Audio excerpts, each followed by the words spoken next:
On va essayer de parler de la paracha Shoftim et on va dédier le cours au mari de Martin Stern qui s'appelle Yitzhak Ben Yosef. C'était son yahrzeit il y a quelques jours, alors on lui dédie à sa mémoire le shiur. Et elle est sur Zoom. Voilà. Et bon, alors on va parler de la paracha Shoftim. La paracha Shoftim, disons qu'il y a trois sujets dans la paracha Shoftim. Le premier sujet, ce sont les pouvoirs, l'organisation de la société en Israël, qui n'est pas un sujet anodin. Et ensuite, il y a un sujet qui est celui des villes de refuge. Et le troisième, c'est des lois de la guerre. Alors, le but de ce cours, c'est de parler des villes de refuge. C'est le sujet principal, mais avant, je dois répondre à une question qui m'a été posée sur YouTube à propos des quatre pouvoirs, parce que j'ai parlé la semaine dernière des quatre pouvoirs qui sont prévus dans la société d'Israël. Et ces quatre pouvoirs, j'avais dit que ces quatre pouvoirs étaient contrebalancés par les uns les autres et qu'ils étaient contrebalancés aussi par un cinquième pouvoir qui était celui du citoyen, celui de l'individu. Et comme la question m'a été posée je vais essayer d'y répondre rapidement avant de passer au sujet principal de ce soir qui sont les villes de refuge, d'accord? Donc on va revoir quelques-uns des quatre. Qu'est-ce que c'était la question? Alors, la question était de savoir pourquoi, comment tu démontres qu'il y a une possibilité de critiquer ou bien de contrebalancer les pouvoirs, n'est-ce pas? Alors, on va commencer par le premier sujet, c'est Shoftim Veshoterim, puisque c'est le titre même de la paracha. Donc, Shoftim Veshotrim titen lecha bechol sha'arecha. Donc, déjà, la première phrase nous demande de nommer des juges. À qui elle parle? À qui parle le texte? Shoftim Veshotrim titen lecha. A priori, on s'adresse à la société israélienne ou à chaque individu de la société israélienne. En tous les cas, on doit s'organiser. Il n'y a pas écrit, on n'a pas déterminé quelle est l'instance qui doit nommer les juges. Mais elle est impartie donc à toi. Bechol she'arecha, dans toutes tes villes, donc il y a une partition de la terre entre tribus, et chaque tribu, elle est partagée en plusieurs villes. Donc dans chaque ville et dans chaque tribu, il doit y avoir un tribunal. Bon. Il va falloir que ces juges jugent de façon équitable, comme juste, n'est-ce pas? Cette phrase est dite à qui? Il faut que les juges rendent une bonne justice.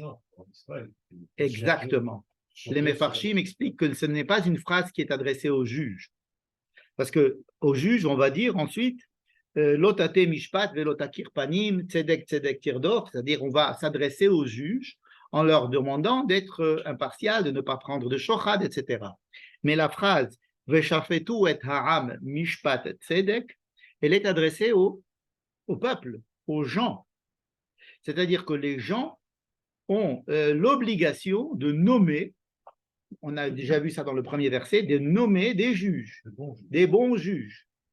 Mais le deuxième, une fois que j'ai nommé des bons juges, et maintenant à quoi sert le deuxième verset qui me dit Veshafetu et ha'am mishpat tzedek.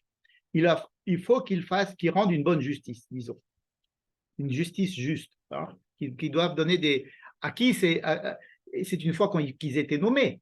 Alors, j'ai non seulement l'obligation de nommer des juges qui soient intègres, les plus intègres possibles, mais il semble qu'il y a encore une responsabilité quelque part, qui plane quelque part par rapport à l'intégrité de ces juges, même après qu'ils soient normés. S'ils ne sont pas bons, il faut les vider. Alors, c'est beaucoup plus compliqué de les vider, mais en tous les cas, il y a quelque chose comme ça qui plane. Pourquoi je dis qui plane? Parce que ce n'est pas très bien expliqué. On ne dit pas qui va faire quoi, comment on va faire quoi, si c'est des manifs, si c'est comment on va faire. Parce qu'il y a une obligation d'écouter ce que disent les juges. C'est que les juges, c'est un pouvoir. Et comme tous les pouvoirs, il a le pouvoir de s'auto-exercer et donc d'avoir et d'utiliser son pouvoir pour contrer toute critique, hein, comme tout pouvoir. Mais les phrases telles qu'elles sont dites me font penser que il n'y a pas beaucoup de détails, je vais vous dire. Il y a 4 pouvoirs qui vont être décrits. Il n'y a vraiment pas beaucoup de détails concernant les détails de la mise en place de ces pouvoirs et du fonctionnement de ces pouvoirs. Hein. Il faut bien se rendre compte que qui c'est qui parle, c'est Moïse. C'est pas une paracha qui a été écrite dans les autres livres, c'est écrit dans Devarim, n'est-ce pas? C'est-à-dire que dans le livre de Devarim, s'il n'y avait pas eu le livre de Devarim, si on n'avait eu que les autres livres, on ne saurait pas qu'est-ce qu'on fait avec un roi, avec un prophète, les juges, etc. On a un petit truc dans la paracha de Yitro où il avait dit qu'il fallait nommer des juges, une hiérarchie de juges, mais c'est tout. On n'a pas. Et là, Moïse sent qu'il y a une liberté énorme qui est donnée à la société d'Israël, une liberté énorme dans le livre de Devarim, mais il y a quand même quelques préceptes généraux, mais la plupart des détails est donné au libre cours des gens qui y vivent. Donc on n'a pas d'explication. On va voir ça pour le roi, par exemple. Donc il faut qu'il fasse une bonne justice, une mishpat tzedek. Mais ce qui m'intéresse dans la phrase, pour répondre à la question qui m'a été posée sur YouTube, c'est que la phrase elle-même dit, elle ordonne aux gens qui vont le nommer, et a priori tout un chacun est concerné par cette phrase, tu nommeras des juges qui soient intègres et ils devront donner une justice qui soit correcte aussi. Et donc, il faudra veiller à la bonne application de la justice. Et qui c'est qui veille à la bonne application de la justice? C'est tout le monde. Vous comprenez? Encore une fois, il n'y a pas de détails, on n'a pas de mise en place. La Torah ne nous demande pas. C'est à vous à voir. Hein. C'est comme si on dirait les parents doivent bien éduquer leurs enfants. Oui, mais comment il n'y a pas tellement d'indications. Vous comprenez? Toutes les résolutions ou les indications d'ordre général, elles donnent un libre cours au moment, à la manière dont la société est organisée, mais le principe de la Torah, c'est de nous mettre sur la tête un devoir. À nous, maintenant, d'essayer de le mettre en pratique, et surtout quand il est contradictoire avec des phrases comme « tu feras ce qu'ils te diront ». Oui. Quand on dit le charton du Tzedek, oui. c'est nécessairement un devoir ou ça peut être une description? Ça peut être une description, même si c'est une description et pas un devoir. À partir du moment où la Torah décrit ce qui doit être, ça devient une loi. Elle dit voilà comment ça doit être. Il faudra que ça se passe comme ça, il faudra faire ça pour que ça se passe comme ça. Donc ça devient même si c'est une description, elle a la force de loi. Donc ça, c'était pour les shofetim. Je passe les Cohen. Alors les Cohen, effectivement, il n'y a aucun moyen d'avoir une critique ou de se rebeller contre des malversations des Kohanim. Et les Kohanim, on connaît bien par exemple l'histoire des enfants de Élie à Cohen, lorsque Shemuel était donc un Cohen, prophète qui a été mis au service de Élie. Vous connaissez l'histoire de. Et à cette époque-là, les enfants de Élie faisaient des exactions et elles sont décrites dans la Bible.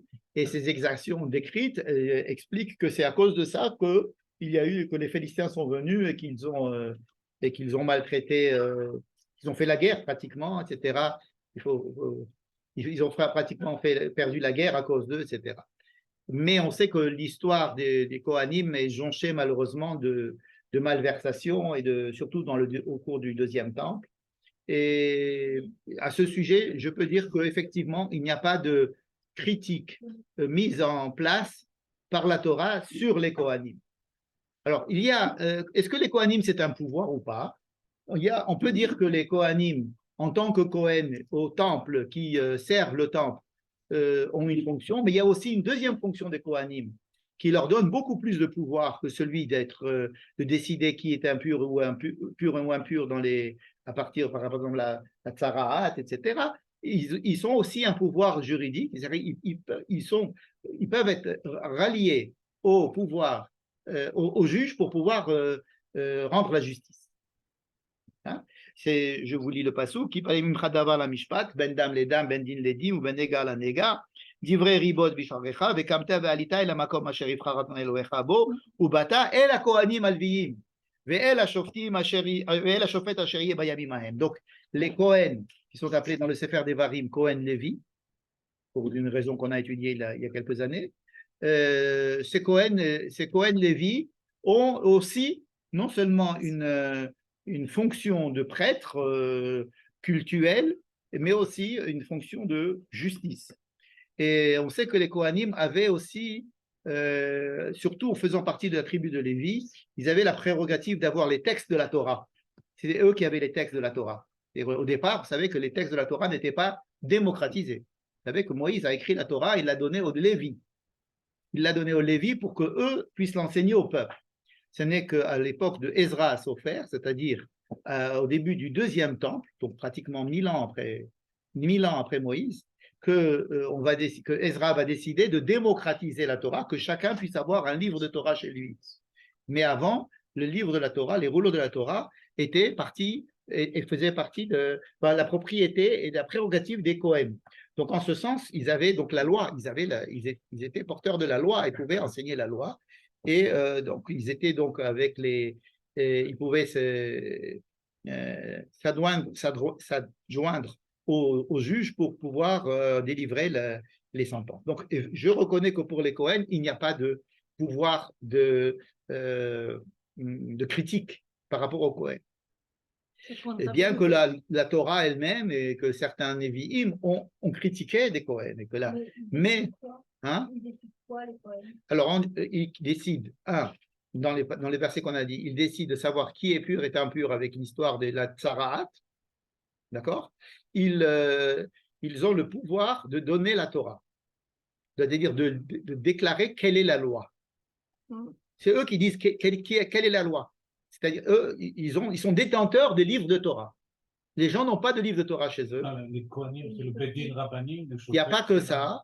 Ils ne sont pas Beddin Rabbani. Ils ont la loi de la Torah de Moïse et ils donnent la loi avec les chauffettes. C'est-à-dire, si tu as un problème de dispute entre toi et quelqu'un d'autre, vous avez une querelle et vous avez un litige, vous devez aller au temple ou à côté du temple. Il y a écrit El Hamakom, hein?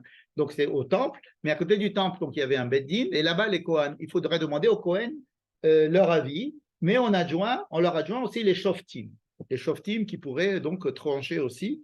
Il n'y a pas que il y a tous les sirsous, il y a les sirsous. Alors voilà, divrei rivot, riv, c'est les litiges. Hein. Négar, c'est ce qu'on vient de dire à propos de qui est pur est impur. Et din, les din. Les din, qu'est-ce que c'est que le din? C'est la loi. Quel est le din dans ce cas-là, n'est-ce pas? Donc, effectivement, ils ont un certain pouvoir, et ce pouvoir n'est pas... il est lui-même contrebalancé par les autres pouvoirs, parce qu'il y a d'autres pouvoirs, ils n'ont pas tous les pouvoirs, n'est-ce pas? Mais le pouvoir du citoyen qui a un pouvoir sur ces pouvoirs-là, qui a un œil sur ces pouvoirs-là, je reconnais que pour les Kohanim, il n'existe pas, en tous les cas pas dans le Pshat, et peut-être que les Nevi'im eux-mêmes, mais ça c'est pas le prophète, c'est le prophète, c'est pas le citoyen. Alors le roi, hein, d'accord, on a dit en tout ça fait Mishkan, Meler, Shofet, Kohen et Navi. D'accord? Il n'y a pas le mot Mishkan dans le livre de Devarim. Vous ne trouverez pas le mot Mishkan dans tout le livre de Devarim. On ne parle pas des chérubins, on ne parle pas de la Ménorah, on parle de rien, on parle que du Aaron, Etz, et on parle du Mizbeach, mais on ne parle pas du Mishkan. Mais le Mishkan, il est traduit par justement ces instances. C'est-à-dire que ces instances-là sont censées représenter la volonté de Dieu. Hein? les shoftim doivent, à travers l'intégrité des shoftim, on doit retrouver la parole de Dieu. S'il y a une différence entre le livre de Devarim et les autres livres, c'est une différence de méthode, de canaux pour comment faire passer la parole de Dieu. Alors c'est vrai que la parole de Dieu passe dans le livre de Shemot Vaikra Bamidbar par Moïse, par quand Dieu s'adresse à Moïse, par le fait que Dieu est présent, etc. Mais en rentrant en Israël, Moïse est mort et il n'y a pas on ne peut pas parler directement avec Dieu, donc il faut, je sais fait exprès pour donner à l'homme plus de liberté pour voir s'il va exprimer ou pas, et donc on va donner plus de liberté à l'homme dans le livre de Devarim, et c'est à travers ce que va faire l'homme et les institutions de l'homme qu'on va voir si effectivement il respecte ce qui est écrit dans les autres livres de la Torah. Donc revenons au roi. Donc, une fois que tu as conquis la terre et tu l'as partagée et tu t'es installé dans la terre d'Israël, Ve'amarta, et tu diras. Ve'amarta, la traduction du mot Ve'amarta est très compliquée. Ça veut dire, et ça peut être, et alors tu diras, ou alors si tu diras.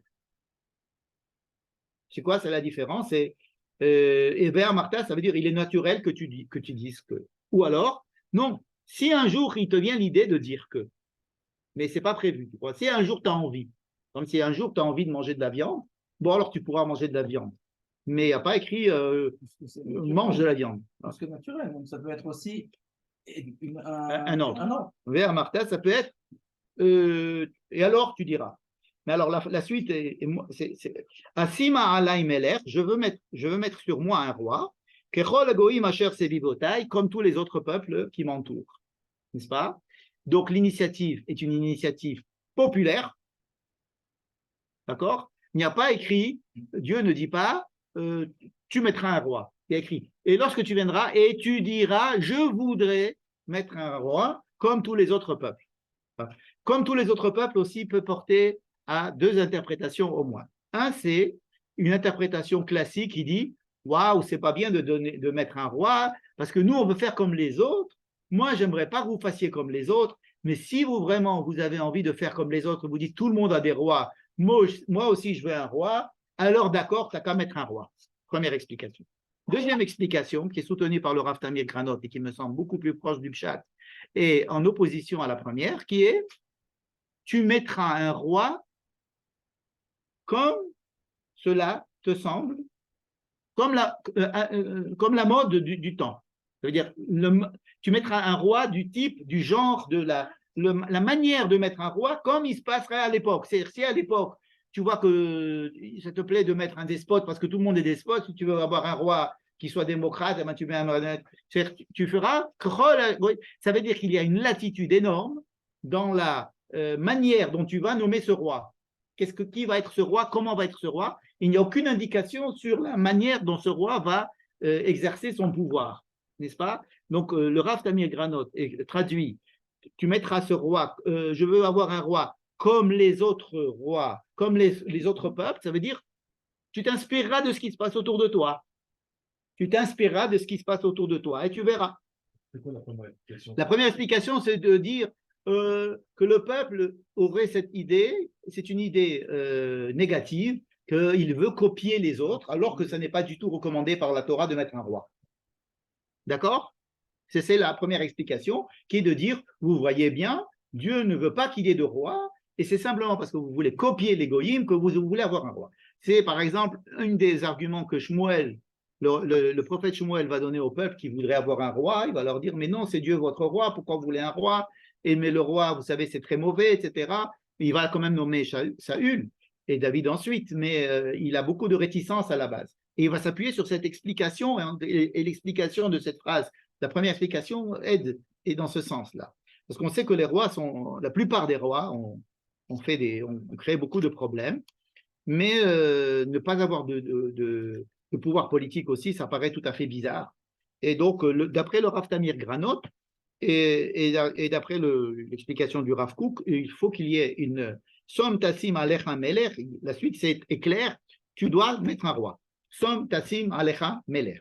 Tu te mettras. Alors, encore une fois, c'est qui doit mettre le roi? Qui doit nommer? Le peuple. C'est le peuple. Som Tassim Alecha Melech. Il n'est dit à personne d'autre qu'à toi qui lis la Torah, à toi le peuple, à qui je m'adresse, à celui à qui dit Shema Israël, tu dis Ve'afta et Adonai Elohecha, c'est à toi. Toi, Alors, comment on fait? Comme tu veux, comme tu penses, comme c'est à la mode de chez nous. C'est-à-dire, Kechol Agoïm. Ça, c'est le Mishnah. Ça veut dire comme les autres rois. Voilà, c'est ça l'explication du Rav Tamir Granot, c'est de dire le roi que tu vas mettre, il va être à la mode, à la manière, il va être comme l'époque te le demande, comme il te semble. Le type de Mishnah. Le type de Mishtar doit être fait de telle manière dont toi tu vas choisir selon ce qui se passe à l'époque, ce qui convient à l'époque, n'est-ce pas? Est-ce que les peuples ont choisi Shaoul ou David ou... Non, c'est vrai, c'est Shemuel, mais qui c'est qui est allé demander à Shemuel? C'est le peuple. Ah, ok, c'est parce que... C'est-à-dire qu'on avait besoin de l'initiative du peuple, et Shemuel leur dit, c'est parce que vous me le demandez, sinon moi, j'aurais pas voulu le faire, et qu'il y a quand même une intervention, si tu veux, un peu prophétique, de savoir qui va être choisi, et donc c'est le prophète qui... Donc il y a toujours une interdépendance des pouvoirs. Donc là aussi, la Torah me parle quand même de ce roi, mais ne fait que me limiter ses pouvoirs. Elle ne fait que limiter ses pouvoirs. Par exemple, il faut qu'il soit juif. Hein? Il faut que tu prennes un roi, ne nomme pas Macron Premier ministre en Israël. Il faut qu'il soit... poser une question? Pardon. Vous posez une question? Le problème de Hérode est justement contre cette phrase. Je ne sais pas si cette phrase est contre Hérode ou bien. Mais Hérode n'était pas juif, il était éduméen et beaucoup de gens, beaucoup d'Israélites le considéraient, les rabbins en tous les cas, le considéraient comme un goy et pas comme un juif, et donc il faisait reposer leur critique envers lui en gros sur ça, n'est-ce pas? Et alors d'autres limitations, il ne doit pas être trop riche, il ne doit pas avoir trop de chevaux, il ne doit pas te ramener en Égypte, c'est-à-dire il ne doit pas te diriger en arrière de l'histoire. Il ne faut pas quand même qu'il décide de retourner en Égypte. Ça c'est la limite des limites, quoi. Il ne va pas te reprendre et de revenir en Égypte. Ça veut dire ça c'est Excusez-moi, j'ai une question. Oui, qui c'est qui parle? Michael Stern. Oui, bonjour. Bonjour. Et si, quand Shmuel s'exprime, en fait, il connaît la paracha qu'on lit. Donc, pourquoi il s'exprime négativement vis-à-vis de l'élection d'un roi s'il sait qu'il faut se mettre un roi? Parce que il sait ce que c'est il connaît son peuple, il connaît les motivations du peuple, il sent qu'il y a des problèmes. Et il n'y a pas eu de roi avant lui, hein, il y a eu des shoftim, et il sent les problèmes et il veut les mettre en garde contre le roi qu'il va nommer. Hein, il veut les mettre en garde. Et donc il le refuse. Il refuse dans un premier temps, il essaye de les décourager parce qu'il sent que leurs motivations et l'état dans lequel est le peuple, ça va mal se passer. C'est ce qu'il sent en tous les cas, mais il le fait, mais non seulement il le fait, mais il le fait en s'appuyant sur l'aide de Dieu lui-même. Hein. Oui. C'est Dieu il va loindre, etc. Donc il va lui donner la force que Dieu donne à un roi. Mais il dit, il le fait à contre-cœur, disons. Il le fait à contre-cœur, et bien que et je vous dis, sa position a alimenté la première interprétation de dire ça veut dire vous voyez que la Torah ne veut pas qu'il y ait deux. Donc c'est pour ça que j'ai décrit les deux interprétations, mais j'ai rapporté la deuxième qui est assez innovante, celle de Rav Tamir Granot, et qui démontre comme ça. Vous savez que Rav Tamir Granot a écrit un livre sur Devarim, tout le livre de Devarim, il est spécialiste de Devarim. Bien. Et donc, ils ne vont faire que des limites. Oui. Parce que dans le texte, il y a écrit, ce qui doit être dit, c'est Asim Alay Meler, c'est-à-dire quelqu'un qui est Au-dessus de moi. au-dessus de moi. Quand ils demandent dans Sefer Shmuel, ils ne disent pas comme ça, ils disent Asima Lanou Meler. Et Shmuel, pour prendre cette chose, c'est Lanou, pour nous, c'est comme un jouet. On va s'en servir. Là, c'est vraiment uniquement parce qu'on veut faire comme tout le monde. C'est-à-dire que leur motivation, leur demande n'était pas tout à fait kshera, mais c'était quand même quelque chose qu'il était obligé de faire parce que c'était leur demande. Donc il devra écrire aussi un livre de Torah qu'il mettra sous son bras pour ne pas qu'il s'écarte de la loi de Moïse, etc. Et il doit respecter la Torah. Et les vilti rum levavo, il ne faut pas qu'il s'enorgueillisse trop, mais ou viti sur mina mitzvah, il ne faut pas non plus qu'il s'écarte trop de la loi de Dieu. Voilà. Donc, ce sont des règles générales, mais il n'y a pas du tout écrit si c'est du communisme, du capitalisme, on ne sait pas. Donc, c'est Kachol Agoïm Asher Seyotai. C'est donné encore une fois ici. Où se trouve l'initiative populaire? C'est dans toutes les lois que je viens de dire. Ce sont des lois qui demandent au peuple de faire attention à ce qu'il n'ait pas trop de chevaux, à ce qu'il ne vous ramène pas en Égypte, à ce qu'il ne soit pas trop orgueilleux, à ce qu'il respecte à qui c'est dit. Alors, il n'y a pas simplement le moment où je vais nommer le roi, il y a aussi, parce que quand on nomme un roi, en général, tout est beau, tout est magnifique. C'est le problème, c'est ce qui devient après. Il y a, me semble-t-il, dans le fait de s'adresser aux citoyens et de dire attention, il ne faut pas que ton roi fasse ça, il ne faut pas faire ça, comme si on leur donnait une certaine responsabilité de l'intégrité du roi. Vous voyez? Donc il y a aussi, là, de façon encore plus évidente, un pouvoir donné aux citoyens sur l'œil critique et le contre-pouvoir qu'il pourrait avoir contre le roi. En tous les cas, si ça se passe mal, le peuple ne pourra pas se dédouaner de sa responsabilité. Il pourra le faire en partie. Et oui, mais alors tu te débrouilles. Encore une fois, il ne nous dit pas quoi faire. C'est faites des manifestations, aller bloquer la rue Raza, ou aller faire un putsch, ou aller demander à d'autres pouvoirs demander à aller au Navi, d'aller parler. Enfin bref, il n'y a aucune indication précise, n'est-ce pas? C'est libre cours et vraiment, il me semble que c'est fait de façon intentionnelle. On sait que ce sont des textes qui sont écrits pour des milliers d'années avec des époques et des différentes et la mise en place. Le texte ne dit pas qu'il doit être de la tribu d'Yehuda. Non, pas du tout. Pas du tout. Il n'y a pas du tout écrit de Yehuda ni Réunion. Il faut qu'il soit juif. Bien. Ensuite, attendez, je vous rappelle que ce qu'on est en train d'étudier, ce n'est pas le sujet de ce soir. Ah, d'accord. Je vous rappelle que, non, j'ai dit au début, tu n'étais peut-être pas là. C'était pour répondre à une question qui me demandait, c'est intéressant, mais on l'a déjà traité il y a 2 ans. Donc, si vous voulez voir soit il y a 2 ans ce que j'ai dit sur YouTube, soit voir ce que j'ai dit sur Academ, vous pouvez avoir les détails. Mais enfin là, c'était pour répondre à cette question, de savoir, non, c'est pas la porte, c'est un téléphone. Alors, on a vu maintenant l'histoire du Navi. Le problème du Navi, c'est un problème extrêmement compliqué parce que quel est le pouvoir du Navi, on ne sait pas trop.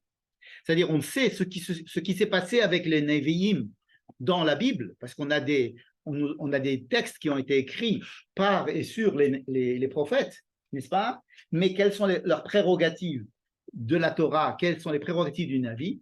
C'est assez flou. Il y a la première indication, c'est ne va jamais demander l'avenir aux cartomanciennes ou aux gens qui prédisent l'avenir.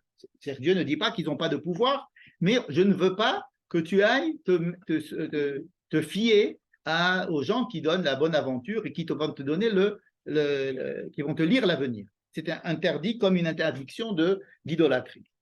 Et à la place, je te donnerai un avis. Hein? Navi bikirbecha me'achecha kamoni yakim lecha me'elohecha. Un prophète comme moi, c'est Moïse qui parle. C'est-à-dire que vous me connaissez, donc quelqu'un comme moi. Donc le Navi serait un peu comme Moïse. Donc il pourrait donner la parole de Dieu, parce que c'est ça que Moïse fait. Il donne la parole de Dieu. Donc le Navi, c'est celui qui donne la parole de Dieu comme Moïse. Et là, Tishmaoun, vous devez le respecter. Et c'est d'ailleurs, ce n'est pas moi qui prends cette décision, ni Dieu, c'est vous-même qui avez voulu qu'il y ait des prophètes, puisque vous avez voulu que moi je sois l'intermédiaire entre Dieu et vous.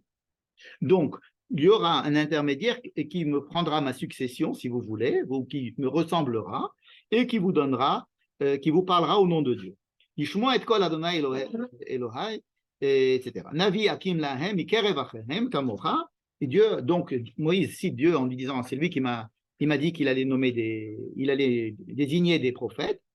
Maintenant, le problème, c'est qui est prophète? Et la Torah pose la question. Si quelqu'un vient et parle à mon nom alors que c'est pas vrai, gare à lui. Bon, mais le problème de gare à lui, ça c'est pas grave parce que c'est Dieu qui s'occupe de lui. Bon, le problème est beaucoup plus grave. Achanavi Asher. Yazid le daber davar bishmi et Asher lo tziviti le daber, Asher le daber beshem Elohim acherim ou met un aviahu. Si un avis parle en mon nom alors que je ne lui ai pas dit, il sera mis à mort. Vous devez le mettre à mort. Attends. Et le passage continue. Et alors, peut-être tu vas te poser la question. Comment on va savoir que c'est Dieu qui a dit, que ce n'est pas Dieu qui a dit? Le prophète, il va se lever le matin, il va dire, oh, Dieu a dit ça. Alors, si c'est pas, attention, si ce n'est pas ce que j'ai dit, il faut le mettre à mort. Oui. Mais comment vas-tu savoir si ce prophète a vraiment dit ce que j'ai dit? Ça, c'est le texte de la Torah qui dit donc aux citoyens. Comment tu vas te demander, tu vas te poser la question, qui est ce prophète-là? Est-ce que ce prophète-là est un vrai ou un faux prophète? Alors il pose la question. On a l'impression qu'il va donner la réponse. D'abord, Asher daber b'shem Elohim acherim ou met hanaviahu. Vechitum avecha echa neda et adavar asher lo diberu Adonai. Asher daber hanavi b'shem Adonai velo yi adavar velo yavo ou adavar asher lo diberu Adonai. Si le prophète dit quelque chose et que ça n'arrive pas, ça veut dire que c'est pas moi qui l'ai dit. Du genre, il va vous dire quoi? Il va vous dire un truc. Si ça arrive, c'est que c'est vrai. Si ça n'arrive pas, c'est que c'est faux. On ne dit pas quelque chose toujours qui va se passer. Attends, d'abord, c'est que regardez cette phrase-là. Parce que qu'est-ce que ça veut dire qu'il va dire quelque chose? Je vais vous donner un autre texte qu'on a lu la semaine dernière. Asher daber anavi b'shem velo yi adavar lo yavo ou adavar asher lo diberu Adonai bezadon diberu anavi lo tagur mimenu. N'aie pas peur de lui. Je vais maintenant vous lire ce que nous avons lu dans la paracha de Re'e. Ki yakum bekirbecha, Navi. S'il y a un prophète qui se lève un jour, o cholem chalom, ou un rêveur de rêve. Un rêveur de rêve, ça veut dire qu'ils avaient les prophéties dans les rêves. C'est pas des doux rêveurs.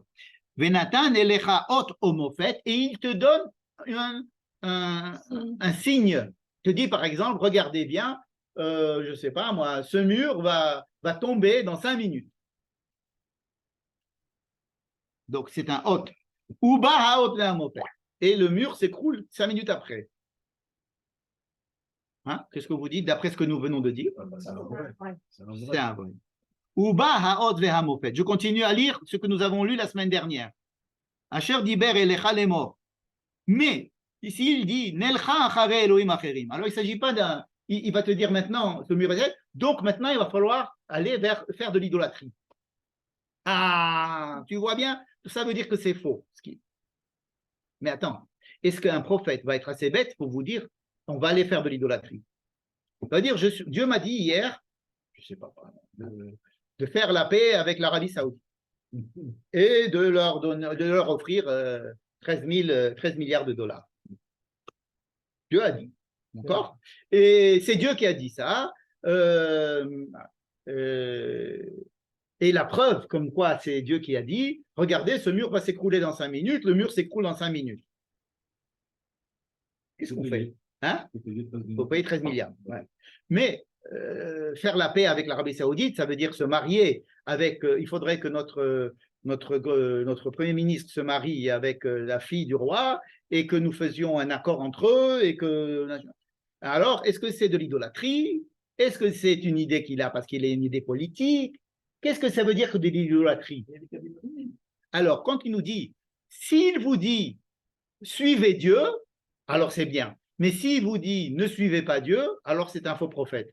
Mais qui c'est l'imbécile qui va vous dire ne suivez pas Dieu? Il va vous dire Dieu a demandé de, et puis de faire ça et ça et ça. Dieu a demandé de construire un temple à Bethel. Voilà. Dieu a demandé de construire un temple à Bethel. Pourquoi? Parce que Yaakov a prié à Bethel et il a dit ici, ça serait le temple de Dieu. Et vous voulez une preuve? Le mur va s'écrouler dans 5 minutes, le mur s'écroule dans 5 minutes. Ah, attention, il vous a dit de construire un truc à Bethel, mais moi, j'ai jamais dit ça. Mais comment on va savoir? Qui va pouvoir dire ce prophète? Vous savez qu'il y avait énormément de prophètes. Et la plupart étaient ce qu'on appelle des faux prophètes. Là, on parle d'un vrai prophète. D'abord, il faut qu'il soit un vrai prophète. Ça veut dire qu'il est patenté, il a une carte de vrai prophète. Mais ce vrai prophète va vous dire un jour quelque chose qui est contraire à l'idée de Dieu. La Torah. Oui, mais ça veut dire quoi, contraire à l'idée de la Torah? Un prophète va vous dire maintenant, il faut aller à l'armée. Il faut mettre que tous vos enfants, il faut qu'ils aillent à Tsahal. Est-ce que c'est un vrai prophète, un faux prophète? Oui. Vous fumez jamais. Alors, certains vous diront c'est un faux prophète, puisque notre grand vénéré rabbin dit que la Torah nous a dit qu'il ne fallait pas le faire. Ou alors le prophète vient dire il faut. Vous comprenez que toutes les grandes questions mises en ballottage, qui sont les questions de société, des questions de religion, des questions de décision nationale, peuvent toutes être dites au nom de Dieu ou à l'encontre du nom de Dieu. Tout le monde va dire ce que tu dis est contre Dieu. Si je suis contre toi, tu vas dire ce que tu dis est contre la vie de Dieu, puisqu'avant on parlait comme ça. Quand une chose était bonne et je pensais qu'elle était bonne, je disais que c'est selon la vie de Dieu.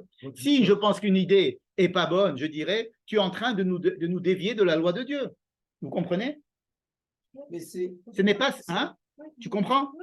C'est Bechavana que c'est si compliqué. Parce que ça aurait été plus facile de dire, eh ben, oui. En fait, il a 6 doigts à la main droite et 7 doigts à la main gauche. Ouais. C'est pour ça que je veux démontrer, c'est par là que je veux démontrer que la responsabilité de décider si c'est un vrai prophète ou un faux prophète, on revient aux citoyens. Moi, c'est un truc qui me gêne par rapport à ce qui a été dit avant, au cours d'avant. C'est-à-dire que le message que j'ai entendu, c'est qu'en fait, la Torah a été écrite par Moshe pour figer ce que pensait Dieu et ce qui était bon pour le peuple. Et par conséquent, Dieu, en fait, s'est éparpillé dans le peuple. Alors, éparpillé dans le sens, chacun est titulaire d'un peu de Dieu. Alors, pourquoi on a besoin de ça? Non, je n'ai pas dit que Dieu est... je veux essayer de m'expliquer. C'est-à-dire quoi? Que Dieu est dans chacun. J'ai Dieu en moi, donc je sais ce que je vais faire. On a tous besoin. Qu'est-ce que c'est que Dieu? C'est que si Dieu, il était en chacun, comme on va parler comme nos amis, si Dieu est en chacun de nous, eh ben, dans ce cas-là, chacun va faire ce qu'il veut. C'est encore le problème. Il n'y a pas le problème du pandémisme. On a besoin de... Moïse n'aurait pas parlé. Il n'y aurait pas eu le livre de Devarim, on n'aurait pas eu besoin de la Torah. On n'aurait pas eu besoin de rien du tout, d'ailleurs. D'accord? Quand tu dis que j'ai dit que Moïse a figé, c'est un mot que je n'aime pas du tout utiliser, le mot figé. Je pense qu'au contraire, Moïse, il ouvre la Torah orale avec le livre de Devarim. Il responsabilise les gens, ça c'est vrai, par rapport à la parole de Dieu, qui est une parole qui est ouverte, c'est-à-dire qui responsabiliser la personne concernant son interprétation de la volonté de Dieu. C'est-à-dire que l'homme, il va être en permanence à la recherche de qu'est-ce que c'est que la volonté de Dieu. Voilà, la question principale d'un homme, c'est qu'est-ce que c'est que la volonté de Dieu. Et donc, nous avons énormément d'outils, et le dernier qui doit décider, c'est moi. J'ai la Torah chez Birtav, la Torah chez Béalpé, j'ai ce qu'a dit Moïse, j'ai ce qu'ont dit les rabbins, j'ai la Mishnah, j'ai la Gemara, j'ai l'histoire, et tout ça, je dois le prendre en ligne de compte, et j'ai ce qui se passe aujourd'hui, et j'ai le conseil de ma femme, et je dois décider quelle est la volonté de Dieu. Elle dort, ça va. Je voulais simplement vérifier. Ça veut dire que c'est ce que je veux essayer de démontrer dans ce cours, c'est que c'est pas la peine de retourner au cours d'avant, c'est ce que je dis là aussi, c'est que la responsabilité, la dernière, c'est toujours l'homme. Mais l'homme, il ne doit pas faire ce qu'il veut, il doit faire la volonté de Dieu. Tout le problème, c'est de savoir quelle est la volonté de Dieu. Le prophète est là pour m'indiquer la volonté de Dieu. Ah bon? Mais comment tu vas savoir si c'est la volonté de Dieu? C'est pas clair du tout. C'est pour ça que je vous lis les deux textes qui semblent être contradictoires. Et que le critère, c'est si c'est la parole de Dieu ou c'est pas la parole de Dieu. Vous comprenez? Le problème du prophète, par exemple, tout l'État du Nord, quand il y a eu le schisme avec Nahon, Yerovam ben Devat et bon. Et tout le Mamlechet Israël, elle s'appuyait sur quoi? Nous, alors on est du Sud, hein, on est descendants de le judaïsme, des Yehuda, on est des Yehudim. Mais tout le Mamlechet Israël qui était dans le Nord, n'est-ce pas? Qui est les 10 tribus qui vont être exilées ensuite. Ils ont établi un royaume extrêmement riche, puissant et formidable, quoi, d'accord? Sur quoi ils s'appuyaient? Ils s'appuyaient sur la Torah, sur les prophètes, sur les lois du Beth Amikdash. Vous comprenez? Et les gens du Sud, ils prétendaient que ce que faisaient ces gens-là, c'était de l'idolâtrie. C'est quoi de construire un truc à Bethel? C'est quoi de construire un truc à Dan? C'est quoi de construire on avait vu ça avec les chérubins. Un chérubin, c'est 2 trucs. On va mettre un ici, un au sud et un au nord, et on va dire que nous sommes que tout Mamlechet Israël se trouve entre les chérubins. Mais il s'appuyait sur les prophètes. Vous comprenez? C'est le langage, c'est les critères de l'époque. C'est les critères de l'époque. On n'agit pas sans la parole d'un prophète. Alors, il y avait des prophètes qui étaient spécialisés, des prophètes qui étaient achetés, des prophètes qui étaient vendus. Il y avait des prophètes contre des prophètes. Les prophètes, c'est... Imaginez aujourd'hui que je ne veux pas dire que les prophètes, c'est les journalistes, mais disons aujourd'hui qu'on dira ce que te dit le journaliste, tu croiras. Mais qui est un bon journaliste? Ah, ben je vais te dire, il faut que l'information soit vérifiée. Alors, allez vérifier l'information. Alors, est-ce que c'est sur Internet? Est-ce que c'est sur Arutz 14 ou Arutz 12 ou Arutz 13? Et c'est Alors, aujourd'hui, nous avons la conscience de la critique par rapport à ce qui se dit dans les médias. Il n'y a pas si longtemps, il y en avait beaucoup moins. Ce qui se disait à la télé, c'était il y avait une chaîne, et puis le président disait ce qu'il fallait dire, Ben Gurion disait, on le croyait, il n'y avait pas de critique, c'est très intéressant la critique. Ce que vous dites, c'est Ça veut dire vrai, que, attendez, c'est même vrai. Une seconde, je dois. C'est même vrai pour la Sarah Dibrot. Hein. C'est-à-dire que quand le peuple a entendu les. Attendez, vous avez commencé à parler, mais on ne vous entend pas. Répétez votre question. Ce que vous dites, c'est même vrai pour la Sarah Dibrot. Ça veut dire que quand le peuple il a entendu la Sarah Dibrot, peut-être qu'il y en a un qui a entendu un peu plus Chamor, l'autre qui a entendu un peu plus Zachor. Absolument. La version de Moïse est différente de la version de Yitro. Tout à fait. Tout à fait. Tout à fait. Alors, ce que je voudrais, comme ça on va conclure ce sujet-là qui devait être une petite introduction pour dire qu'il me semble que bien que la Torah nous demande de respecter ce que disent les Chachamim, les Kohanim, les Shoftim, le Meler, le Navi, etc., elle nous donne en filigrane, elle nous met en garde en nous donnant quand même une responsabilité vis-à-vis de tous ces pouvoirs, en laissant la dernière responsabilité sur la personne elle-même. Sans te dire trop quoi faire, ça veut dire que le livre de Devarim est extrêmement exigeant. Et il est tout sauf un dogme, et il est tout sauf quelque chose qui est figé. Au contraire, il donne des directions. Le fait d'abord qu'il y ait quatre instances et qu'on ne décrive pas tellement les rapports entre les instances, c'est un peu balaganiste, si vous voulez. On aime bien avoir un truc centralisé, n'est-ce pas? Imaginez que le prophète va passer son temps à aller critiquer le roi. Et le prophète va passer son temps à critiquer les Kohen, et il va critiquer le peuple. Et qui va écouter le prophète? Et ça va être la capacité du prophète à s'imposer au niveau de sa manière de parler, et les gens, ils ne vont pas écouter les prophètes. En gros, les prophètes ne sont pas entendus. Hein? Les prophètes ne s'occupent pas de halakha, à part Yecheskel. Ils ne s'occupent pas de halakha, les prophètes. Ils s'occupent de morale, ils s'occupent de politique, ils essayent d'être les empêcheurs de tourner en rond.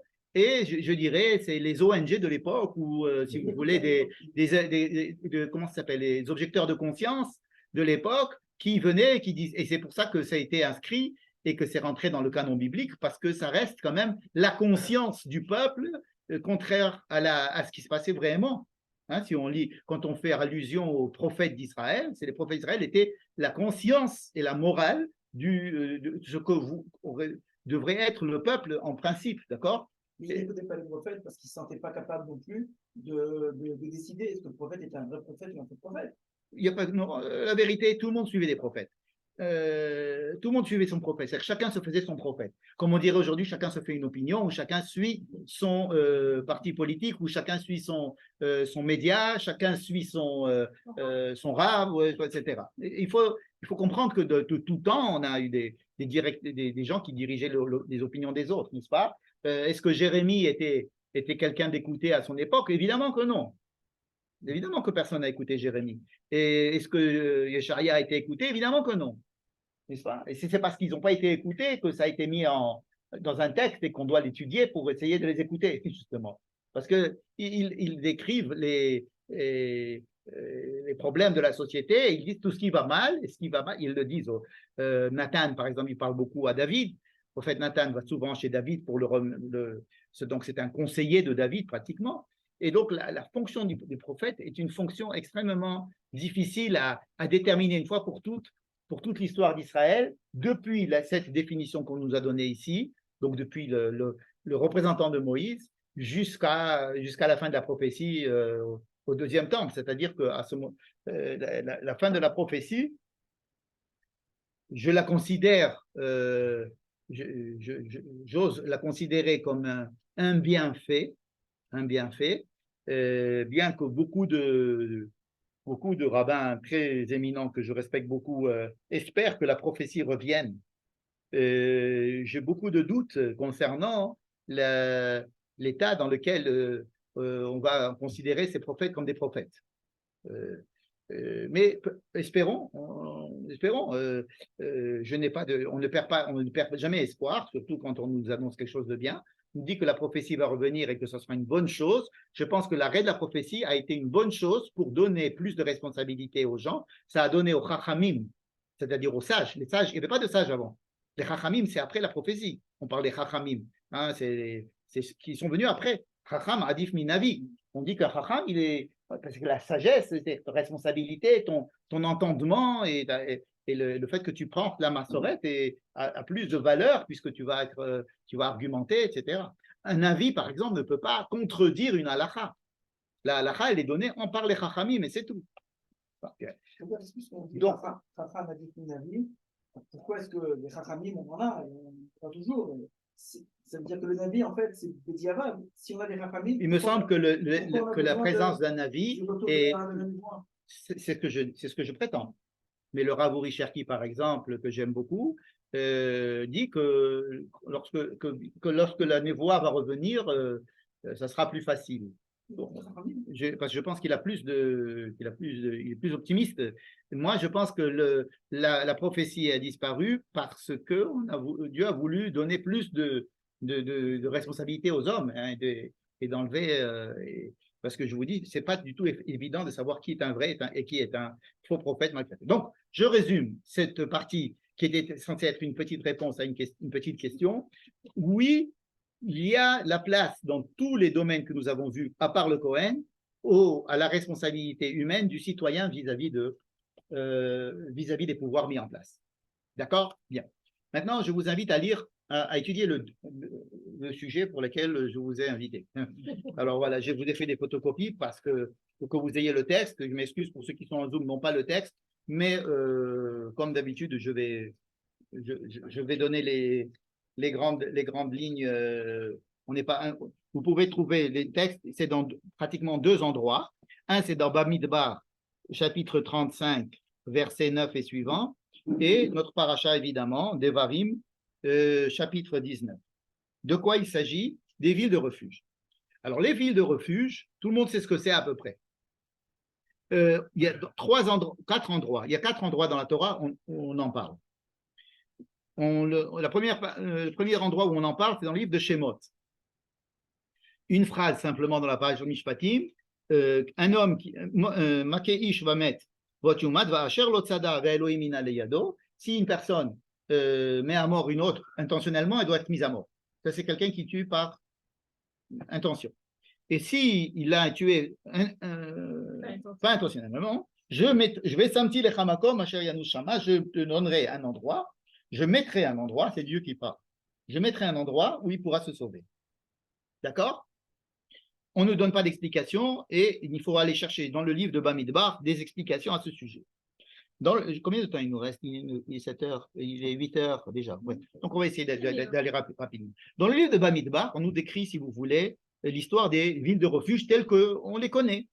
Du genre, quand vous allez arriver, vous allez partager la terre en 3 villes de refuge à l'est du Jourdain, 3 villes à l'ouest du Jourdain. Hein, et alors on nous parle d'une ville de refuge qui sera Miklat, donc vous êtes à la 3e ligne dans le texte, je suis dans le verset 12 de Bamidbar Lamed He, Ve'ayu lachem me'arim, le Miklat mi-Goel.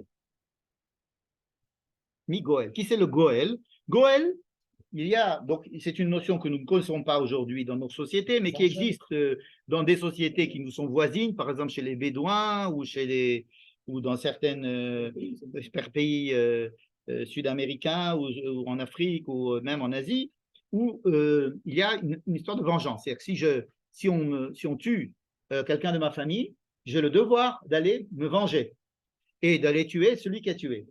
Ou pire, de tuer quelqu'un de la famille de celui qui a tué. C'est ce qui se passe chez les Bédouins, par exemple. Ça veut dire, oui, on connaît ce genre de truc. Ça veut dire que la vengeance, c'est de faire assez mal à l'autre autant qu'il m'a fait mal. Hein, c'est ça la vengeance. Mais pas forcément le tuer. Par exemple, le tuer, ça serait trop facile. Tuer son fils, par exemple, s'il a tué mon fils, comme ça. Ça s'appelle le Goel Adam. Et la Torah prend en compte ce genre de choses. Le Goel Adam a un pouvoir dans la Torah.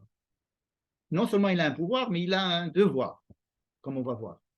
Un Goel Adam. Hein. Si par exemple quelqu'un a tué intentionnellement, le tribunal va prendre et va le juger. Et si vraiment il a tué intentionnellement, il doit être mis à mort. Et qui va le mettre à mort? En premier, le Goel Adam. Ça veut dire une personne proche du défunt qui doit venger la mort de son proche. Excuse-moi, le Goël, il est nommé. Non. Ça ne peut pas être n'importe qui. Non, il n'est pas nommé. Là, il n'est pas nommé. Là, c'est quelqu'un. Il peut y avoir 10 Goël pour une affaire. Oui, il peut y avoir plein de Goël, bien sûr.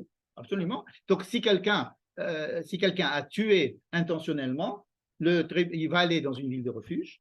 Dans la ville de refuge. Non, intentionnellement, il va y aller. Si, ils vont tous aller dans la ville de refuge.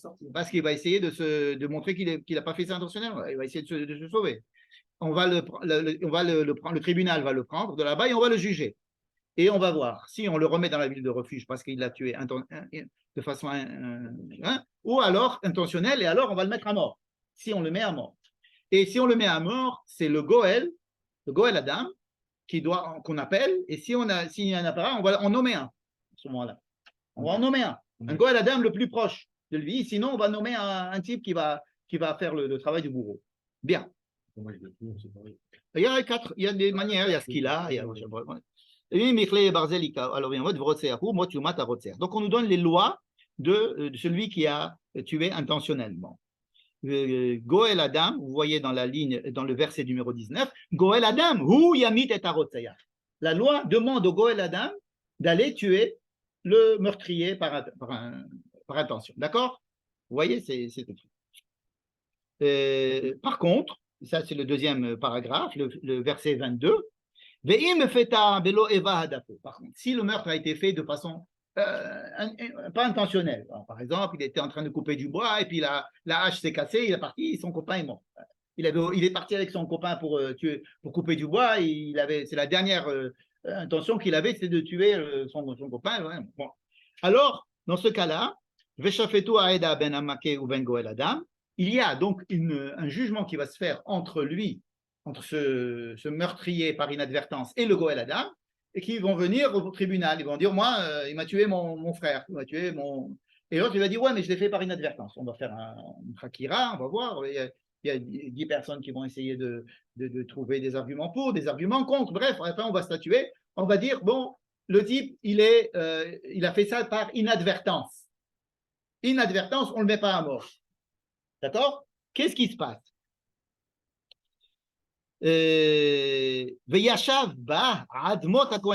On doit l'amener dans une ville de refuge et il doit y rester jusqu'à la mort du grand Cohen. Et ça, c'est un truc incompréhensible. Qu'est-ce qu'il a à voir le Cohen avec l'histoire? On aurait pu dire, il va là-bas jusqu'à la mort du Goël Adam, du type qui voulait le tuer.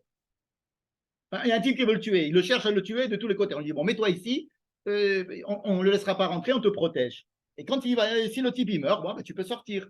Non, c'est pas écrit comme ça. C'est écrit qu'il doit rentrer là-bas jusqu'à la mort du Cohen Agadol. Ça peut être 2 jours, ça peut être 10 ans, ça peut être 50 ans. Bon. Et alors, dans le livre, je continue à lire dans le livre de Bamidbar, Veyashav Ba, il faut qu'il y habite là-bas. Et s'il sort de cet enclos, c'est comme une prison. Hein. Une prison de réhabilitation un petit peu, parce qu'il y a des gens là-bas, des professeurs qui vont essayer de, par exemple, si c'était en conduisant une voiture qu'il a fait ça et qu'il a bu, ou bien qu'il a fait ça parce qu'il s'est saoulé, alors on va lui faire un stage pour désintoxiquer, merci. Et c'est à ça que ça devrait servir les rives Miklat. Et alors, qu'est-ce qu'on dit? S'il sort, il a envie de faire un tour, il sort. Hein? Ou Goël Adam, et alors quelqu'un va le trouver là-bas, par exemple le Goël Adam va le tuer. Est-ce que le Goël Adam est quitte? Il a le droit de le tuer. Il avait qu'à ne pas sortir. Je vais vous dire même plus, la halakha dit que si n'importe qui d'autre le tue, c'est-à-dire qu'il n'a pas le droit de vivre. En dehors de cet endroit, il n'a pas de sang. Il n'a pas de sang, ça veut dire qu'on ne considère pas, si quelqu'un le tue, c'est comme si ça veut dire que c'est vraiment une punition. Vous êtes d'accord avec moi? De rester là-bas. Si le type dit, mais moi, j'ai pas peur, je sors. Je vais te dire, alors, si quelqu'un te tue, il aura raison. Enfin, on ne va pas le poursuivre. C'est bizarre. Be'ir Miklato Yeshev, il y a un pasouk, le pasouk 29, qui dit Be'ir Miklato Yeshev, Admot HaKohen Agadol. Il doit absolument habiter là-bas jusqu'à la mort du Kohen Gadol. Et on ne s'inquiète plus de savoir s'il y a un Goël Adam ou pas. Vous comprenez la question? Il faut comprendre, c'est pas possible. Et je vais arrêter de lire ici. On va revenir. On va passer à notre paracha. Le paracha de Shoftim, donc dans le chapitre 19. Donc, pareil, tu dois faire des villes de refuge. Et à quoi elle sert? C'est afin que tu puisses se sauver là-bas le meurtrier.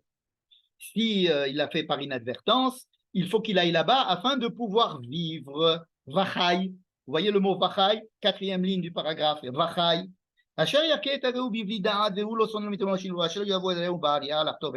Tous les cas d'inadvertance.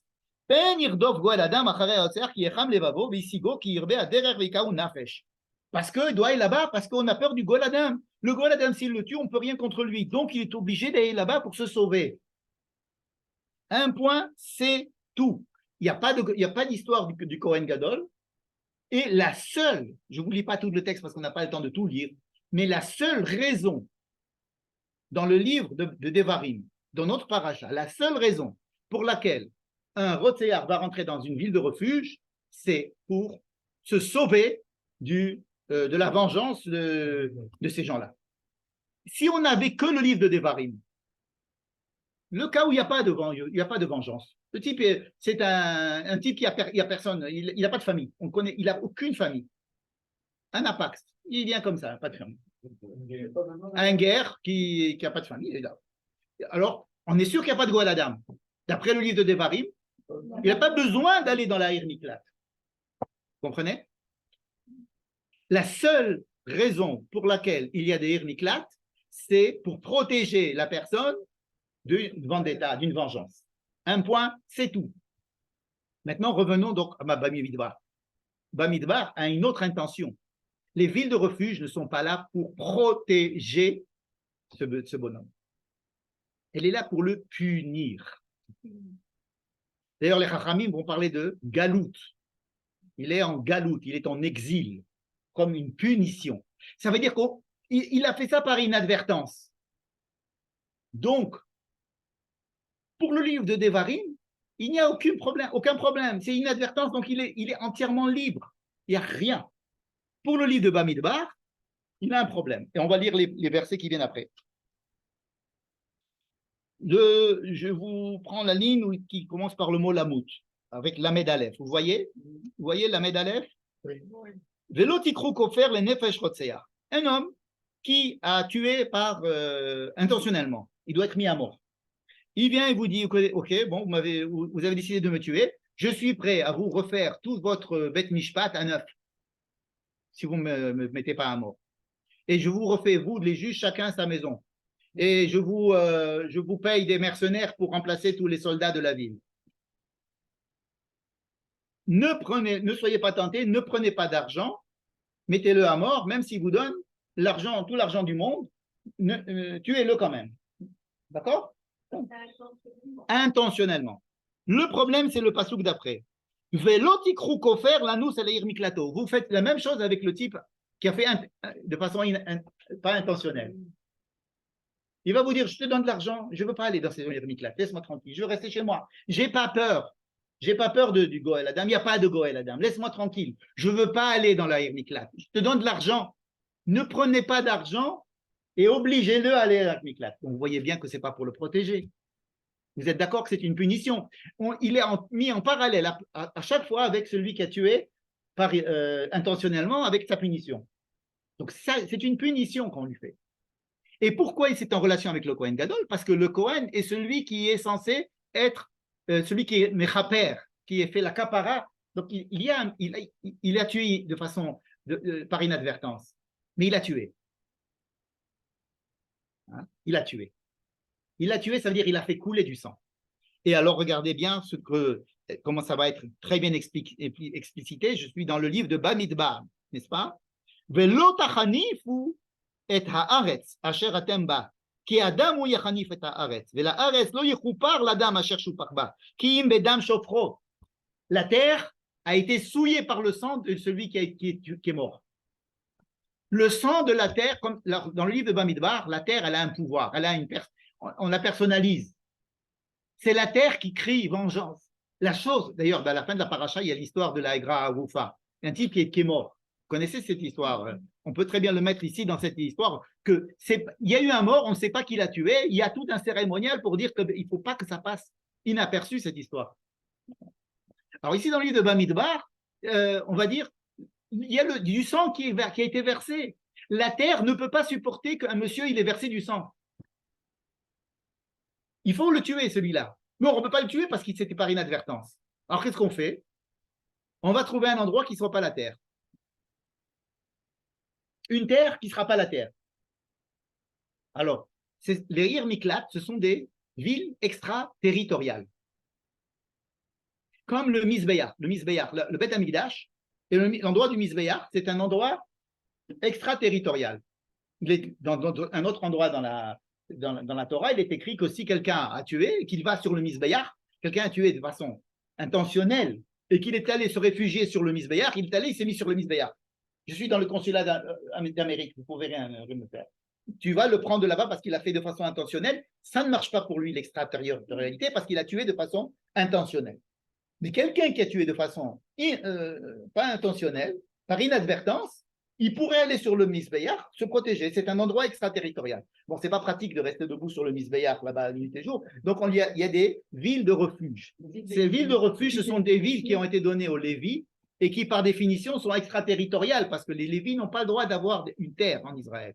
Les Lévis, ils ont 48 villes, dont 6 qui sont des villes de refuge, et ces villes sont extraterritoriales par définition. Mais les autres villes de Lévi sont aussi des villes de refuge. Alors, il y a une idée comme ça qui dit que n'importe quelle de Lévi peut être considérée comme une ville de refuge, ce n'est pas le Pshat. Le Pshat dit qu'il n'y a que ces 3 villes. Si vous voulez, alors, dans Devarim, il va nous dire, si vous avez votre terre qui est encore plus grande, vous n'avez qu'à créer des villes de refuge supplémentaires. Ça veut dire le but de villes de refuge dans Devarim, c'est quoi? C'est des endroits pour protéger, pour sécuriser le type. C'est tout. Tandis que dans l'île de Bamidbar, la terre est sainte, il n'y a que 3 villes de refuge, on ne peut pas faire plus. n'est pas question de tu as grandi, c'est alors tu as grandi. Les villes de refuge, c'est des villes de la terre. 3 et 3, ouais. Donc c'est la terre de Canaan, qui en a 3, et l'autre terre en a 3. Et donc le Kohen Agadol, c'est lui qui est. C'est-à-dire que ce n'est pas du tout le même esprit de ce qui est écrit dans le livre de Devarim.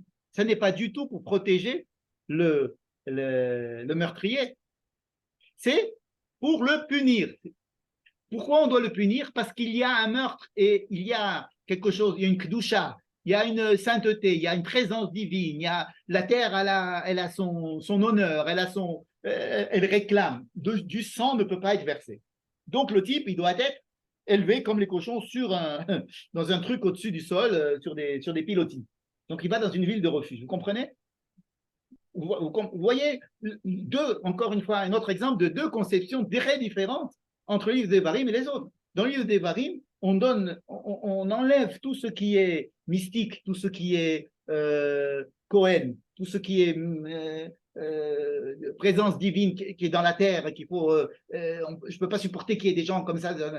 Et on s'occupe on est très civil. On donne des droits civils aux gens. On veut protéger les gens. On va les protéger par exemple, quelqu'un il a tué, alors on va protéger le terroriste pour ne pas qu'il soit lynché. On va protéger, protection contre les gens qui veulent se venger. Ça, c'est l'idée de Devarim, n'est-ce pas? Et vous voyez encore une fois les profondes différences entre le livre de Devarim et les autres. Mais les Chachamim, qu'est-ce qu'ils nous ont fait? Ils nous ont tout mis ensemble, tout mélangé, puisque c'est faire la Torah, et pour avoir la halakha. Et nous, Ils ont supprimé le Goël Adam. Non, le Goël Adam existe dans la halakha. Comment ça se fait? Parce que nous sommes contre le Goël Adam. Notre civilisation est contre le Goël Adam. Mais à l'époque, pas du tout. Le Goël Adam existe. Absolument. Ça existait tout le temps. Ça existe dans la halakha. Nous, aujourd'hui, c'est impensable, le Goël Adam. Aujourd'hui, le Goël Adam. Et c'est comme l'histoire du Yiboum. C'est impensable aussi pour nous. Il y a des. Bon, mais alors on le fait. Qu'est-ce qu'on fait? On fait comme si on trouve des trucs pour passer outre parce que notre mentalité a évolué. Il y a plus, on n'accepte plus le Goël Adam. De toute façon, on n'est plus dans le. On n'a pas de. C'est comme le cas du Meler, c'est-à-dire on a choisi un Ishtar qui est. Oui, mais là, le problème, c'est que dans le Meler, il n'y a pas écrit là-bas le Meler, il doit être capitaliste ou il doit être communiste. Mais là, il y a écrit qu'il y a un Goël Adam. Donc, on ne peut pas. Ils nous disent que quelqu'un qui a crevé un œil, il faut lui crever un œil.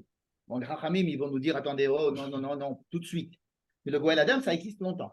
Ça existe très longtemps dans toute la halakha, cette histoire de Goël Adam. Et, pardon, longtemps, c'est dans toute la psychade ilkhatite. Dans toute la psychade ilkhatite, ça existe. C'est-à-dire que vous allez chercher dans le Shulchan Arour, dans n'importe quoi, le Goël Adam existe. Chez Rambam, il existe le Goël Adam. Ok? Aujourd'hui, c'est heureusement pas mis en pratique, vous comprenez? Il y a des choses que si le prophète arrive, il va nous changer, on espère. Mais effectivement, c'est pas le seul problème qu'il y a avec que si l'homme donne sa fille en vente, en esclavage, est-ce qu'on manque de lois comme ça qui nous semblent anachroniques tout à fait aujourd'hui? Il n'en manque pas. Mais nous, ce que nous étudions ici, la différence entre le livre de Devarim et les autres, avec la spécificité du livre de Devarim, et en vous montrant que si les Chachamim, ils ont essayé de tout unifier pour avoir une seule halakha, l'étude de la Torah demande à ce qu'on le sépare pour bien étudier chacun dans quel esprit il est et quels sont les tenants et les aboutissants de chacun des textes différents. C'est pour ça qu'il y a des textes si longs dans chacun des livres. Voilà. Est-ce que je peux vous poser une question? Est-ce que le prophète ne va pas changer la halakha? Le prophète ne va pas changer la halakha. C'est ce qu'il dit à Rambam. J'ai une petite Pardon, question. attendez. Hein? Quel meurtre est intentionnel et quel n'est pas intentionnel? Qu'est-ce que c'est qui est intentionnel? On ne peut pas savoir. On ne peut pas toujours savoir. Quelqu'un Il faut qu'il y ait des critères de savoir ce que tu lui en voulais. C'était prémédité aujourd'hui dans la loi.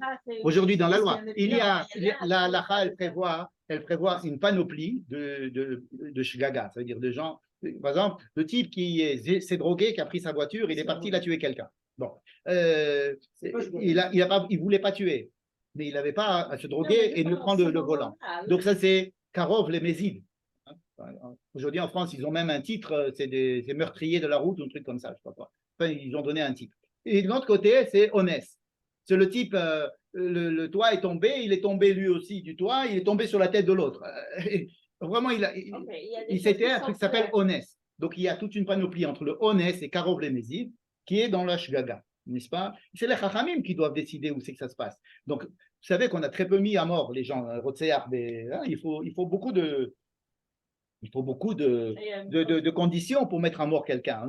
On a l'impression ici que c'est un cas sur deux, mais ce n'est pas vrai. Mais en tous les cas, l'intention de tous ces gens-là, c'est d'aller dans le Hirmiklat pour se défendre. Et on va les y remettre. Si on ne les a pas condamnés à mort, on va les y remettre pour les protéger du Goël Adam, n'est-ce pas? Voilà. Donc, vous avez appris une histoire qui n'est pas agréable, celle de la présence du Goël Adam dans la Torah. Il y a quelqu'un qui veut poser une question. Je vous en prie, on va essayer de vous écouter et de rester assis pendant que vous posez la question. Je vais vous poser une question. Est-ce que dans ce cas-là, est-ce que Caïn, c'est un meurtrier intentionnel? Bien sûr. C'est pour ça qu'il est. Parce que C'est pour ça finalement, qu'il est Nidon Begalout. On lui a dit. Mais le fait que Dieu lui mette un signe, c'est pas une manière de faire Et le fait qu'il fonde des villes à chaque fois, et le fait que Dieu le protège d'un Goël Adam, pardon? Ses enfants, ils vont fonder une ville après une ville, une ville après une ville. Est-ce que c'est pas lié? Est-ce que la mitzvah de l'Ir Miklat est pas liée à ce qui se passe au moment de Caïn avec le siman qu'il a?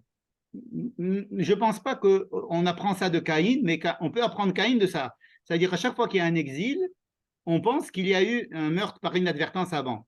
Rabbi Tzadok HaKohen, qui est un chassid, hein, c'est pas du pshat, c'est pas de la halacha, c'est un chassid, nous dit, quand quelqu'un il voit qu'il a été obligé de s'exiler, c'est qu'il a tué quelque chose. Et donc Caïn il a été puni d'exil parce qu'il avait tué intentionnellement.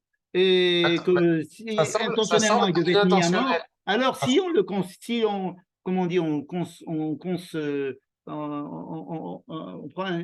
on prend un xardine et on le traduit de façon plus indulgente en meurtre inintentionnel, on lui dit bon alors ok d'accord, c'est pas bémézide, c'est presque béchogek parce que tu savais pas et que c'est la première fois qu'il y a eu un meurtre et tu savais pas que c'était interdit et tu savais pas que ça voulait dire la mort et tu savais pas que voilà, on te considérait comme pas intentionnel et donc on te punit avec l'exil, mais on te donne encore cette génération pour essayer de te rattraper et il n'a pas réussi à se rattraper. Il y a encore eu des autres meurtres dans la famille de Caïn et ça s'est arrêté à cause de ça. Mais partir en exil à Haran, qui est allé en exil? Jacob est parti en exil à Haran. Parce qu'il a tué personne. Il a tué quelque chose. Non, le Rabbi Tzadok Cohen ne parle pas de meurtre effectif. Il dit tu as tué quelque chose. Oui, il y a toujours un exil, c'est toujours pour payer quelque chose. Il a menti à son père, il a fait une faute, Jacob. Il a menti, il a volé, il a trompé, il a fait suffisamment de. Donc, Rabbi Tzadok Cohen dans cette. Hein? Ça mérite pas exilé. Pardon? Rivka n'était pas exilée. Rivka n'a pas été exilée, non. Elle n'a pas été exilée. Mais lui, il a été exilé. Pourquoi le Goël Adam? Non, pardon. C'est pas la question que je voulais poser. Pourquoi on présente ça dans le Varim et par inadvertance on insiste sur le fait qu'il faut être protégé dans le Varim Alors, pourquoi est-ce que c'est deux visions différentes? Parce que pourquoi dans le Varim? Parce que jusqu'à présent, tu disais que dans le Varim, c'était le monde de l'homme. C'est-à-dire qu'on c'est l'organisation de la société. Comment tu dois. C'est très en relation avec l'histoire tu dois mettre un roi, tu dois mettre des shoftim, des shotrim, tu dois mettre un roi, tu dois mettre un pouvoir politique. Il faut que tu vois c'est le fonctionnement de la société. Donc, dans le fonctionnement de la société, il y a la protection des faibles et la protection des gens qui pourraient subir des vengeances. C'est pour ça. Donc, on te reprend une loi de Bamidbar et on te la traduit dans un langage de protection des faibles et des gens qui pourraient subir une vendetta. Mais je te pose la question, pourquoi est-ce que la Torah tolère que ce ne soit pas les shoftim qui jugent? Comment ça, c'est pas les shoftim qui jugent? Eh bien, si Goël Adam. Il ne juge pas, non, le Goël Adam ne juge pas, il tue. Il met à mort. Il met à mort. chauffine qui a plus. Les chotrim, ils ne doivent pas mettre à mort. Les chotrim sont là pour Parce que la Torah solaire, c'est sa force dans les mains d'un individu. oui, c'est parce que quand tu poses la question, tu te Là, je ne parle pas de la barbarie. Je parle au niveau. Je ne parle pas au niveau de la barbarie. Je parle au niveau du concept de la société Eh ben, de l'État. à l'époque, il était tout à fait normal que celui qui doit rendre justice était le plus proche de celui qui a été attrapé. Aujourd'hui, aujourd'hui, c'est impensable pour nous. Ça veut dire que, mais évidemment, c'est à l'époque, puisque aujourd'hui, nous avons une conscience de la justice, une conscience des droits humains qui est totalement différente. Et le problème du Goël Adam était une histoire qui nous est étrangère, qui est barbare. Le Goël Adam exécute, c'est pas celui qui rend la vie. C'est simplement celui qui jette la première pierre. Pardon? Le Goël Adam? Non, non, on lui demande de le faire, il est obligé de le faire. Oui, bien sûr, le Beddin lui demande de le faire. C'est le Beddin qui l'oblige à le faire. Le Goël Adam. Bon, il y a plusieurs points ici, il ne peut pas lui. Le Goël Adam, il ne peut pas dire le mot de Kippah. D'accord. C'est ce qu'on a lu. Le Beddin, il demande au Goël Adam de mettre à exécution le. S'il veut pas. Il y en a d'autres. Je ne sais pas quelles sont les modalités. Non, Je ne suis pas baki dans la modalité de la manière dont on va l'obliger lui ou pas son frère ou quelque chose comme ça. Mais le principe, oui. Et quand ça s'est arrêté? Ça ne s'est jamais arrêté sur le plan de la halakha. Ça s'est arrêté de façon historique parce qu'on n'avait plus le pouvoir en Israël et que le pouvoir repris en Israël, il n'y a pas la Torah n'a pas de pouvoir aujourd'hui. Mais, pardon? Pour ça, oui, bien sûr. Pour ça, oui, évidemment. Mais dans plein de cas, les Chachamim, ils trouvent des solutions. Par exemple, je vous dis, dès le début, ils ont dit œil pour œil, c'est de l'argent et puis c'est fini. Mais ça a été réglé depuis le début. Depuis le début, quoi? Le début de quoi? Le début de la Mishnah, le début des rabbins. Mais 1000 ans avant, il n'était pas du tout évident que œil pour œil, dent pour dent, ça n'était pas traduit comme c'est écrit. Vous comprenez? Il y a une évolution de tout. Vous ne croyez pas? Tout est en évolution.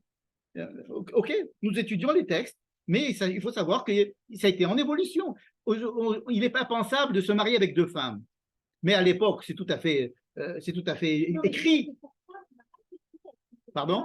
Pour ça, alors que c'est énorme, ça n'a pas été trouvé. C'est quoi, on n'a pas trouvé quoi? C'est parce que de façon naturelle, ça parce qu'on n'est pas encore arrivé à. C'est un cas, oui, mais c'est un cas qui n'est pas. Pour avoir un Goël Adam, il faut qu'il y ait un Sanhedrin, il faut qu'il y ait une Hatzmaout en Israël, il faut que la loi de la Torah. Et alors, quand ça se mettra en place, c'est évident que cela ne sera pas mis en pratique. Mais à l'époque, c'était tellement évident que c'est comme ça que ça se passait. Et beaucoup de choses qui étaient évidentes à l'époque ne l'étaient plus à d'autres époques. Encore une fois, se marier avec plusieurs femmes, le fait de vendre sa fille en esclavage, d'avoir un esclave, de crever un œil, et des choses ont été doucement, au fur et à mesure des époques, modifiées, adaptées, expliquées, toujours. La halakha, c'est ça, la halakha n'a jamais été fixée depuis le début, contrairement à ce qu'on dit. Elle a été en évolution, et heureusement. Et le livre de Devarim, c'est la première, justement, ouverture. C'est pas du tout rien n'est figé. Au contraire, Moïse ouvre et donne énormément de pouvoir aux hommes et d'ouverture et nous parle de ce qui va se passer, parce que les paroles de Dieu est trop vagues, si vous voulez, dans les autres livres, et elle reste encore vague après que Moïse ait parlé. Et il dit nous donne la liberté de nous continuer à traduire Moshe, qui Torah, Umsara, et puis les gens, ils ont enfin là, c'est quand même assez. Sont en perpétuel remaniement, et la société israélienne est en plein remaniement, et tout est en remaniement. Mais enfin là, c'est quand même assez étonnant. Attendez, il y a une question. Oui. C'est quand même assez étonnant parce que là, au lieu d'élargir, il diminue. Attendez, on ne vous entend pas ici. Au lieu d'élargir, si vous voulez, le domaine, le spectre, si on veut, décrit par la Torah dans Bamidbar, il est plus large que ce que Moshe, dans Devarim, décrit. À propos des villes de refuge? Oui, c'est-à-dire c'est réduit, c'est-à-dire c'est pas élargi, c'est réduit. Non, il n'est pas plus élargi. Il développe un autre domaine complètement différent. Par exemple, la Shemitah, dans le livre de Devarim, c'est uniquement Shemitah Ksafim. Ça ne veut pas dire qu'il n'y a pas de Shemitah de Karkarot, mais on n'en parle pas dans le livre de Devarim. Veze, Devar Hashemita et Shamot Kol Baal Mashayado. Le livre de Devarim éclaire une réalité avec un autre éclairage. C'est tout. Il vient nous éclairer avec un autre éclairage. En Israël, il y aura pas, ça se passera pas comme dans le désert. Et ce que je vous ai dit dans le désert, c'était bien pour le désert. Et ici, il va falloir faire comme ça. Et il va falloir vous arranger avec les deux. Mais la responsabilité, elle est donnée à l'homme. Pourquoi est-ce que dans le livre de Devarim, on va parler de la Shemitah de Ksafim et pas de Shemitah de Karkarot? Parce que pour le livre de Devarim, la terre appartient à l'homme. C'est-à-dire que pour le livre de Vaïkra et de Shemot, la terre appartient à Dieu. Alors, si maintenant j'ai deux psukim qui se contredisent ou qui ont l'air de se contredire entre tous les psukim se contredisent. Alors, si par exemple, j'ai deux psukim, il y en a un qui vient des premiers livres et il y en a un qui vient de Devarim. Lequel est plus fort? Il n'y a pas de plus fort, on prend les deux. Les rabbins, ils se cassent la tête et ils ont fait pour ça un Talmud entier. Ils se cassent la tête pour en faire une halakha. Mais nous, on sépare les choses parce qu'on les étudie. Mais la halakha, c'est un autre domaine. On ne fait pas de la halakha. On fait de l'étude du texte de la Torah. Et la halakha, elle unifie les choses. Nous relisons les textes dans leurs contradictions. Tu comprends? C'est quelque chose de totalement différent. Et tu vas t'habituer. Bon, je m'excuse, on a dépassé le temps. Et puis les gens ils voudraient partir chez vous. Je vous souhaite de passer une bonne semaine et un bon Shabbat. À bientôt. Merci.